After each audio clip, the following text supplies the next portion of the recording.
क्या आपने कभी सोचा है कि वोडका अन्य पेय पदार्थों की तुलना में इतनी प्रबल शराब क्यों होती है? इसका कारण यह है कि इसमें एथेनॉल की सांद्रता बढ़ाने के लिए आसवन यानी कि डिस्टिलेशन नामक प्रक्रिया का एक या फिर कई बार उपयोग किया जाता है। आज हम बात करेंगे कि आसवन कैसे काम करता है। आप इसे अपने कार्बनिक रसायन विज्ञान प्रयोगशाला में कर सकते हैं। और आइए यहाँ मेरे द्वारा बनाए गए सेटअप को देखें। सबसे पहले हरे रंग में आपके पास गोल पेंदे वाला डिस्टिलिंग फ्लास्क है, जिसे हिंदी में हम आसुत फ्लास्क कहेंगे। इसमें आप उन यौगिकों का मिश्रण डालते हैं जिन्हें आप अलग करना चाहते हैं। और अगला नारंगी रंग में आपके पास तेल कुंड है। तेल कुंड का उपयोग इसलिए किया जाता है क्योंकि तापमान बढ़ने पर तेल वाष्पित नहीं होता और यह इस प्रक्रिया में निरंतर तापमान बनाए रखने के लिए उपयुक्त होता है। इसके बाद लाल रंग में आपके पास थर्मामीटर है। आपको यह मापने की आवश्यकता होती है कि आपके यौगिक किस तापमान पर उबल रहे हैं, इसलिए यहाँ पर थर्मामीटर लगाया गया है। और यहाँ पर पीले रंग में संघनित्र यानी कि कंडेंसर दिखाया गया है। संघनित्र में पानी को अंदर और बाहर चक्रित करना होता है, तो यहाँ से पानी अंदर प्रवेश करता है और यहाँ से बाहर निकलता है। और ऐसा करने से संघनित्र ठंडा रहता है।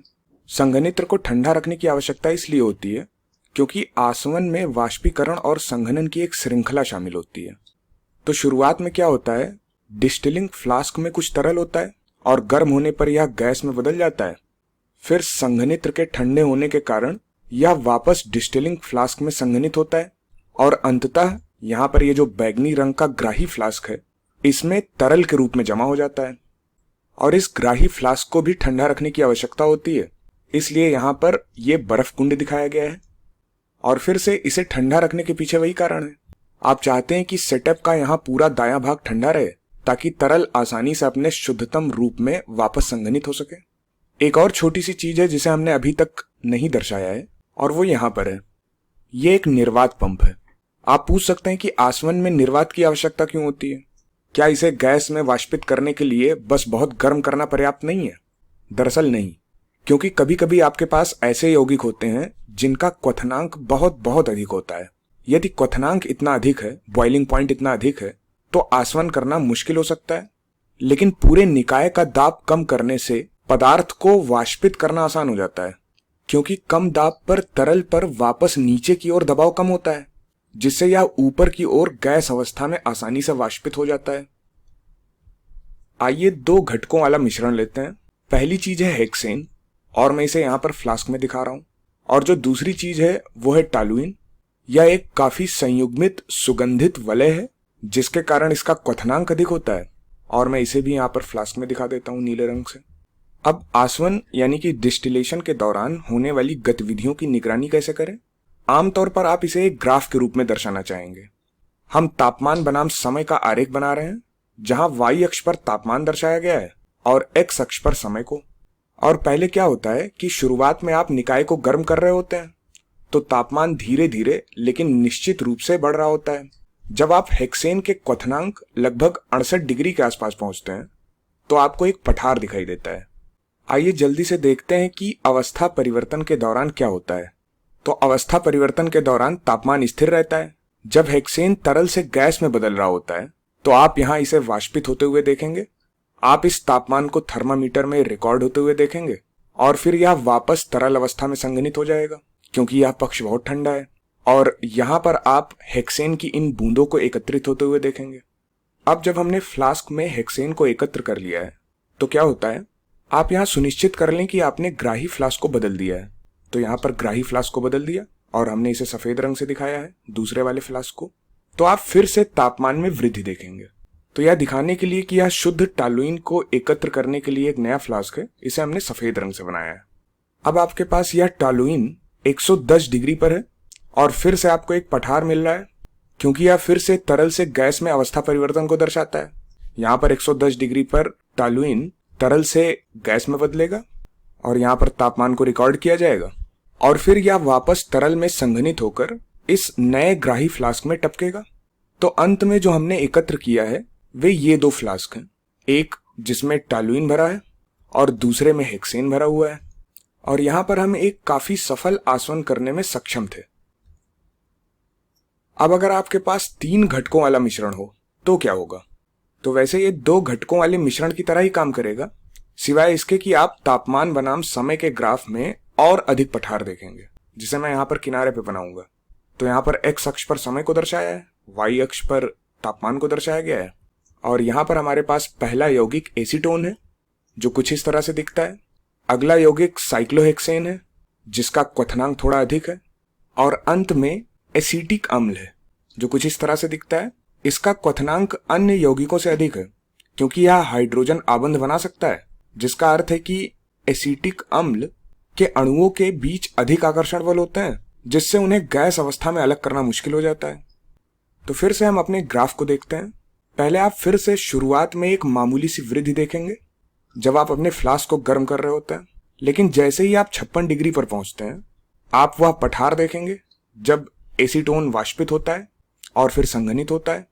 फिर आप तापमान में फिर से वृद्धि देखेंगे जब तक यह 81 डिग्री पर नहीं पहुंच जाता, जहां यह पठार पर पहुंचेगा, और यह साइक्लोहेक्सेन के वाष्पीकरण और संघनन को दर्शाता है। अंत में आप एक और वृद्धि देखेंगे और अंततः आप एसिटिक एसिड प्राप्त कर पाएंगे, एसिटिक अम्ल प्राप्त कर पाएंगे। आइए अब अपना अंतिम उदाहरण लें और इस सवाल का जवाब दें कि वोडका और अन्य पेय पदार्थ इतना प्रबल कैसे बनाए जाते हैं। प्रबल पेय पदार्थ उत्पन्न करने के लिए यह वह प्रकार का आसवन हो सकता है जिसकी उन्हें आवश्यकता होती है। जैसा कि आप देख सकते हैं, एथेनॉल और पानी के क्वथनांक एक दूसरे से बहुत अलग नहीं है। यहाँ पर केवल 22 डिग्री सेल्सियस का अंतर है। तो क्या आपको लगता है कि इससे आसवन प्रक्रिया के दौरान होने वाली गतिविधि पर कोई प्रभाव पड़ेगा? वैसे आदर्श रूप में आप तापमान बनाम समय के ग्राफ में वही देखना चाहेंगे जो हमने पहले देखा है। आप उम्मीद करेंगे कि ग्राफ में कुछ तापमान में वृद्धि जैसा दिखेगा, जिसके बाद 78 डिग्री पर एक पठार होगा, फिर एक और तेज वृद्धि, और अंत में 100 डिग्री पर एक और पठार होगा। हालांकि वास्तव में ऐसा नहीं होता। इसके बजाय आपको जो मिलता है वह कुछ इस बैगनी ग्राफ जैसा दिखता है। आपको शुरुआत में यह वृद्धि मिल सकती है, लेकिन इसके बाद इस तरह का ग्राफ न मिलके आपको यहाँ पर ढलान जैसा कुछ दिखेगा। लेकिन यह समस्या क्यों है?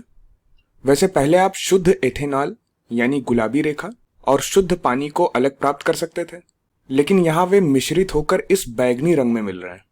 तो इन दो बिंदुओं के बीच आप जो कुछ भी देखते हैं ये वास्तव में शुद्ध एथेनॉल या शुद्ध पानी नहीं है, ये दोनों का कुछ मिश्रण है। और अगर आपको अभी भी मिश्रण मिल रहा है तो इसका मतलब है कि आपको अल्कोहल अभी भी बहुत प्रबल नहीं मिला है। तो हम इस समस्या को ठीक कैसे कर सकते हैं? आप सोच सकते हैं कि अगर मैं इन यौगिकों को फिर से आश्रित करूं तो क्या होगा। अगर आप इन यौगिकों को फिर से आश्रित करते हैं तो अगली बार आपको कुछ इस नारंगी रेखा जैसा मिल सकता है, कुछ इस नारंगी रंग के ग्राफ जैसा मिल सकता है। पहले ये थोड़ा सपाट होगा, फिर शायद ये पहले से थोड़ा अधिक ढलानदार होगा, लेकिन अभी भी यह बहुत शुद्ध नहीं होगा। और अगर आप इसे बार बार आश्रित करते रहें तो आपको अंत में वह मिल सकता है जिसकी आपने शुरुआत में उम्मीद की थी, आदर्श नीला और गुलाबी पृथक्करण। लेकिन साधारण आसवन को कई बार करना बेहद समय लेने वाला हो सकता है। तो क्या कोई और तरीका है जिससे हम इसे कर सकते हैं? वास्तव में एक सेटअप और है जो हमें एक साथ कई आसवन प्रभावी ढंग से करने की अनुमति देगा। इसे प्रभाजी आसवन यानी कि फ्रैक्शनल डिस्टिलेशन कहा जाता है। अगर आप दाईं ओर की इस तस्वीर को देखें तो बाईं ओर की तस्वीर और इस तस्वीर के बीच एकमात्र अंतर यह है कि यहां आपके पास एक प्रभाजी स्तंभ है, फ्रैक्शनल कॉलम है। इस स्तंभ को कई पदार्थों से भरा जा सकता है, जैसे मोती या अन्य चीजें, लेकिन यहां मैं मनोरंजन के लिए इसे सितारों से भर रहा हूं। तो आप देख सकते हैं आपके इस स्तंभ को पूरी तरह से भर दिया गया है। और ऐसा करने से आसवन के दौरान क्या होता है? तो अगर आपके पास फिर से दो यौगिक हों, मान लीजिए कि आपके पास यहाँ दो यौगिक हैं, इसको दर्शाने वाला बैगनी रंग है, तो क्या होता है कि सीधे ऊपर जाने, एक बार वाष्पित होने और फिर से संघनित होने के बजाय यह ऊपर जाएगा, वाष्पित होगा और फिर शायद इनमें से किसी एक सितारे पर संघनित हो जाएगा, और वहां से यह फिर से वाष्पित हो जाएगा और फिर से इनमें से किसी एक सितारे पर संघनित हो जाएगा। इसलिए जब यह पैकेजिंग सामग्री से ऊपर जाता है और ऊपर जाता है तो यह कई वाष्पीकरण और संघनन प्रक्रियाओं से गुजरता है, जिससे जब यह अंततः रिसीविंग फ्लास्क यानी कि ग्राही फ्लास्क तक पहुंचता है तो यह उससे कहीं अधिक शुद्ध होता है जो आप एक साधारण आसवन से प्राप्त करते हैं। तो उम्मीद है यह सब आपको समझ में आया होगा। तो आज हमने जो चर्चा की है उसे संक्षेप में समझते हैं। हमने बात की कि आप एक साधारण आसवन कैसे स्थापित करेंगे और यह यौगिकों को अलग करने के लिए कितना अच्छा है। खासकर जब उनके क्वथनांक में काफी बड़ा अंतर हो, जैसे कि 25 और 30 डिग्री सेल्सियस से भी अधिक। और फिर हमने प्रभाजी आसवन की बात की, जो क्वथनांक में छोटे अंतर वाले यौगिकों को अलग करने के लिए बहुत अच्छा है।